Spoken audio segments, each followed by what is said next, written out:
Hi, my name is Tom McWalters and I'm a pharmacy consultant for Green Mountain Pharmacy Consultants. Today I'd like to talk to you about the new USP 795, 797, and 825 chapters. Now these were released on Saturday, June 1st, 2019. 795, for those who are not aware, details specifics related to non-sterile compounding. 797 addresses sterile compounding. And now we have the new 825 regulation addressing radiopharmaceuticals.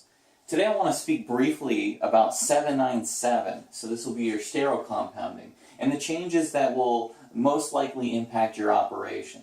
Now, I will say that this is just a short little bit about 797, and these are just 6 basic areas that 797 has either changed or revised that will likely impact your operations. Now, I advise anybody to take a look at 797 in full detail for further information, as well as possibly hire a consultant to review your operations and to perform a gap analysis, as there are a lot of changes in 797. I will say that 797 in the release is much easier to follow than previously and has much greater detail about how to perform certain tasks, such as fingertip testing, or surface testing, which we'll get into in a minute. One of the biggest things is allergen extract. So 797 previously did not really cover or address allergen extract, but in the new revisions we see that allergen extract, as long as it's a sterilely prepared item, now has to follow 797 rules for sterile preparation. So for those who were once compounding in probably a non-sterile fashion or weren't following 797 regulations for their allergenic extracts, those will now come into play. Immediate use, so this is a big thing. Previously it was anything 1 hour or shorter from the time of preparation did not follow or did not need to follow 797. So now we see that this has enhanced. We go from 1 hour to 4 hours from the start of compounding, so that's good news for a lot of hospital organizations who may be placed in rural locations who don't have the ability to put in an infrastructure to support 797 or sterile compounding. As long as you're within 4 hours of administration from the point of the start of your compound, you don't need to follow 797. And it does not need to, this specific rule only applies to CSPs that are 3 or less. So anything that is more than 3, you'll have to follow 797, and the rules for 4 hours don't apply. We see the change from the low, medium, and high risk categories to a change to Category 1 and Category 2. Now, I'm just going to give you a brief synopsis of what Category 1 and Category 2 are. For greater detail, I highly suggest you look at the 797 regs. Category 1 is typically prepared in an unclassified area and has a shorter BUD.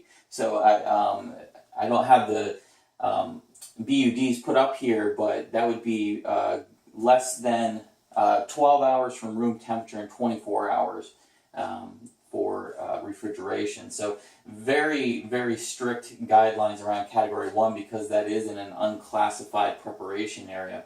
Category 2 has a longer BUD, and there's a kind of a chart or a table within 797 that goes into the specifics of Category 2 preparations and their BUDs, but for general purposes, it's prepared in a clean room and can have a longer BUD. So this would fall into most people's categorization of CSPs if they're following 797.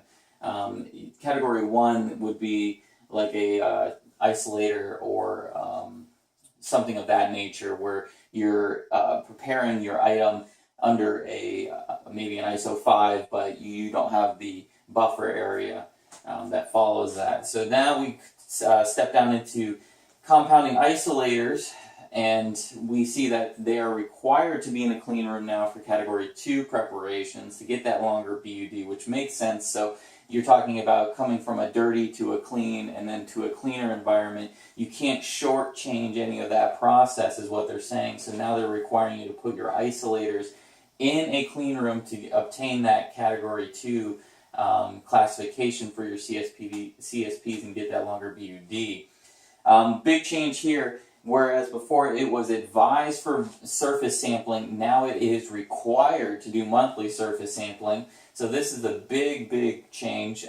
This will most likely incur some costs operationally for most organizations.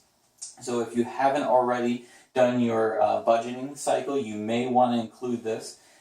Basically what they want to do here is ensure that your cleaning is adequate between your 6-month certification periods, so that you're gauging your effectiveness in cleaning, so that if your surface sampling reveals some microbes, then they want you to know more promptly so you can address that, and that's why that's there. So that's a big change.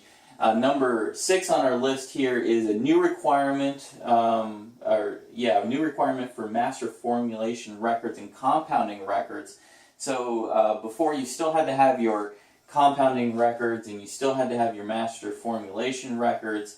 Now they're saying that they're going to expand that a little bit, which makes sense. They're going to have more requirements in that master formulation record of what you need to have and how that is structured and how many CSPs can be qualified for a batch, as well as if you are compounding for multiple people, then you would have to have the compounding records and master formulation records match up with what you're doing.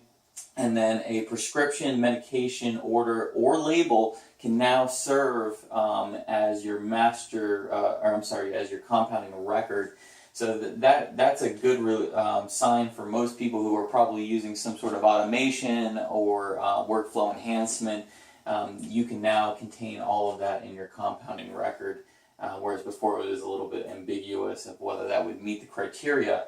So all of these changes just were released on June 1st, and it is June 3rd, so plenty of time. You have 6 months, as well as taking a look at some of the other USP 797 changes. There was quite a few things that came up as needed changes in 797. A lot of feedback went into that from public comments, and some of the release information that came in the original draft about a year ago or so was suggesting that there was going to be more drastic changes, but it looks like they've backed off a little bit from some of the changes that we were seeing there. The important thing for this is the deadline. Deadline is 12/1/19, so you have approximately 6 months before compliance is required. And this does coincide with our USP 800 regulation. So if you are compounding hazardous drugs, you will have to become compliant with that as well at the same time.